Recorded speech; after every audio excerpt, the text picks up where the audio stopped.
우리 오늘부터 1일이야? Inamin niya feelings niya kahapon? So, ano na ngayon? Tayo na ba simula ngayon? Okay, pakinggan niyo to.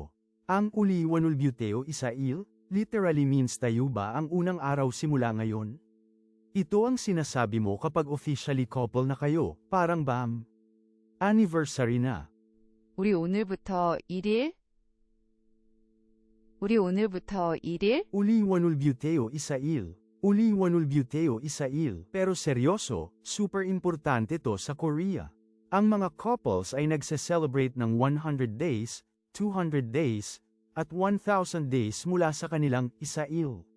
Kaya, hindi lang cute ang phrase na to, isang malaking statement ito.